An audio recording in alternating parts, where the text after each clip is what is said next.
I'm Tom, and this is another episode of Extreme Costumes. Today, we're going to talk about giant robots. Since we last talked, we've done a lot of changes to Bumblebee. You're going to see a lot of details been added in, and every dimension. Any side you want to look at, it's got something that's been brought into it. On this arm, the most interesting change I've made is I've actually added a piece of motorcycle body armor. That does nothing other than lock my elbow into place like a vise. The whole reason for that is that when I drop to the ground with 300 pounds, I want to make sure that that arm doesn't budge a quarter inch that I don't want it to. Behind here you'll see this white foam. Caves in, pops back out. The reason for it is very simple. If you don't have that, it's a little too flopsy. I'll be adding that in everywhere. And afterwards, after I've added in the wiring for the light tape, I'm going to cover it up. If you come on over here a little bit more, this is the new cod piece. Hopefully a little bit more interesting than the old. These paint buckets have now been upgraded. This one here attaches with a piece of Velcro, and this one I've gone with a seat belt. Both of them attach at the hips with a piece of rubber band. And so that way, when you flex, top to bottom, it always stays exactly where you want it to go. Now let's take a closer look at the legs. If you take a closer look over here, everywhere you see, there's another piece of black or yellow. A very simple reason. In a nightclub, the yellow is going to pop, and out in a bright sunny day, the black is going to stand out strongly against the yellow. And you think to yourself, why do you have all these gaps in here? If I don't have these gaps, I overheat unbelievably. So I have to fool the eye. Your eye's going to come over and start focusing on these pieces. They pop off three-dimensionally, and they have these strong color contrasts. And then your eyes are going to be fooled into looking at that instead of at that guy inside. And everywhere you look, there's some gap somewhere. And these gaps are critical. They allow that heat flow. Without that heat flow, I overheat and wear out in a matter of minutes instead of hours. Now this leg, I've really done some fun stuff with. As you're already familiar,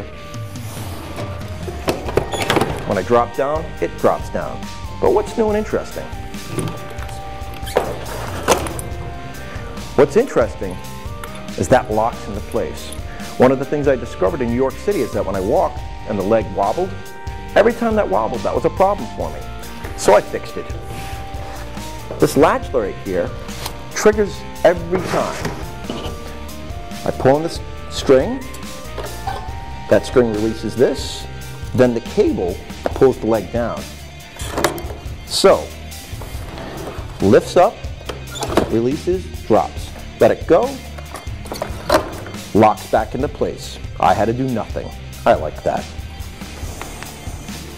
In addition to that, I moved the hinge point for the foot out by 2.5 inches.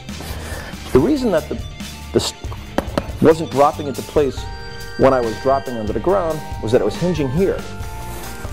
When I moved the hinge point out farther, now that brings it closer to the ground. This piece caves in, this now lines up, and this is the angle my leg is in when I'm actually wearing the costume. When I did on my earlier test, it was like this, but now it follows the line where it needs to be perfectly level with the car. The other nice thing I've added into it, this piece of Velcro here. They're very simple. Sometimes it's a piece of equipment we have to carry around and not a costume I'm wearing. And sometimes when you want to get into it, little magnet to hold it in place, little piece of Velcro, locks it in. Easy entrance, easy exit.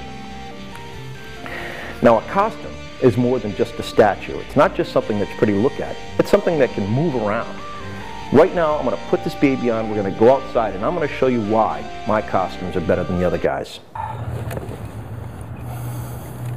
When I first started making giant costumes, one of the things that bothered me most about my competitors was they looked great standing still, but as soon as they moved, they turned into giant klutzes. Incapable of taking a good step, getting over a stair, going up and down an escalator, up and down an elevator. Any kind of real-world obstacle, like a door, would turn them into, please help me guys. So I try to make my costumes capable of going up and down that hill, getting up on that rock.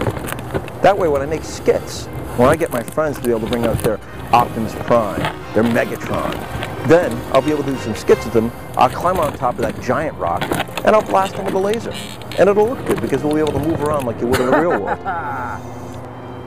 That was our first agility test.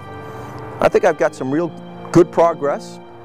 Still got a ways to go, but we're really showing clear improvements. Bumblebee's starting to come together. Now, one of the areas I'm still working on right now is the lower torso, connecting the upper chest to the codpiece area. I'm looking to find some cables to go in that area, something that looks chrome. The problem I have is that anything that looks good doesn't flex, and I need it to be able to swivel far enough that when I transform, it doesn't buckle or have the paint fleck off. And yet, everything I've found that stretches that far doesn't look good. I'm hoping you guys out there have got some ideas for me. Post those ideas on Facebook. We'll create a discussion. I need that feedback. Help me out, guys. And thanks for following along on Facebook and Twitter.